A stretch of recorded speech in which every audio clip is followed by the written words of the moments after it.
Hey guys, welcome back to Top 1%. If you're someone that's been eating clean, that's been dieting properly, cut out a lot of junk from their diet and restricting the amount of calories that you eat, but still you can't seem to get to that level of leanness that you want, you can't quite hit the mark and you're frustrated. You're like, what is it going to take to really lose that last little bit of fat to actually get lean, to actually get chiseled? If that's you, you're watching the right video because I'm going to teach you exactly how to get it done the right way. Because in the big picture, in order to burn more, you need to eat more. That's not clickbait, that's a fact. And I'm going to teach you exactly how to do it the right way. So watch this video till the very end to find out how. Without any further ado, let's get started right now. Now, the first thing that you need to look into is actually seeing the sources of your food. You might think you're eating very little, you might think that you're eating healthy, but the reality might be that you're getting small bits and pieces of calories throughout the day that you're not accounting for. You need to be eating low calorie dense foods that are high in protein, that are high in fiber, fruits, vegetables, lean meat, and choose healthy sources of carbohydrates like complex carbohydrates and healthy fats. That's what's going to get it done. The more processed, the more multi ingredient food that you eat, the worse your chances are of getting lean. Try to stick to single ingredient foods, try to stick to natural, lean, and healthy whole foods, and that's going to get the job done for you. If you're watching this video, you should know that the only way to lose fat is to be in a calorie deficit. That is to burn more calories than what you consume. That's basic science that's never going to change.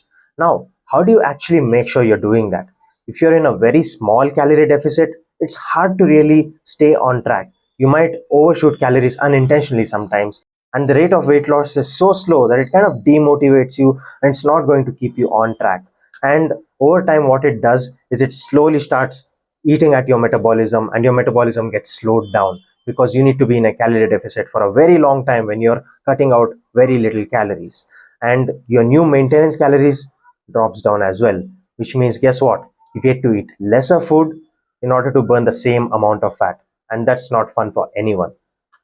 Now the other side of the coin, you cut out way too many calories, you're in a huge calorie deficit, and you're basically starving yourself.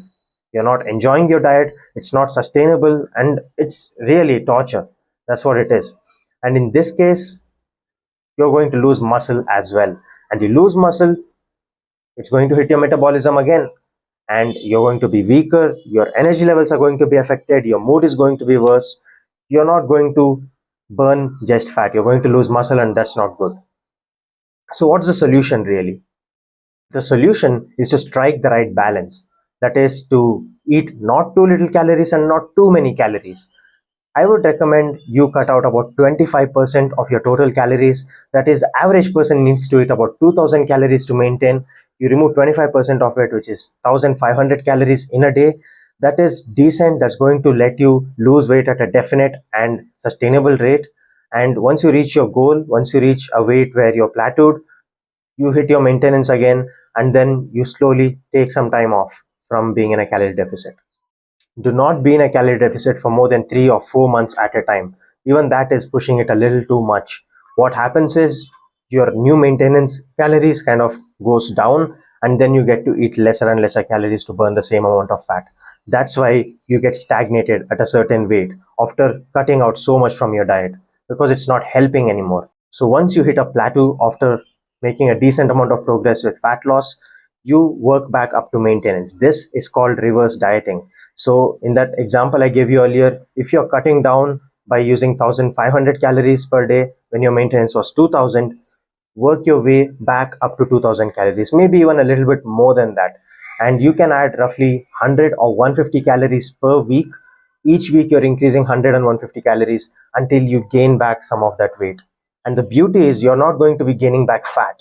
You're going to be gaining back water weight, glycogen, and the good kind of weight, and possibly even some amount of muscle if you're training right. So that's a win-win situation because you just got leaner, you lost more fat, but your muscles are looking fuller and you're feeling and functioning better. That's a win situation.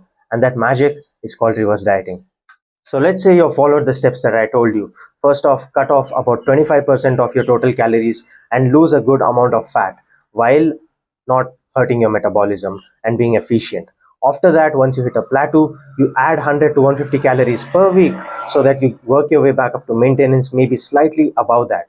By the time you do that, you're going really well. If you do that, your body is now ready to cut again. To lose fat, you need to think in the big picture. Don't just think short term, because yes, it's very enticing to lose 5, 10, 15 kgs in a very short span of time, but it's not sustainable and it's not healthy. So diet down, hit a plateau, work your way back up to maintenance using reverse dieting, and then repeat the process all over again. That's how you get it done.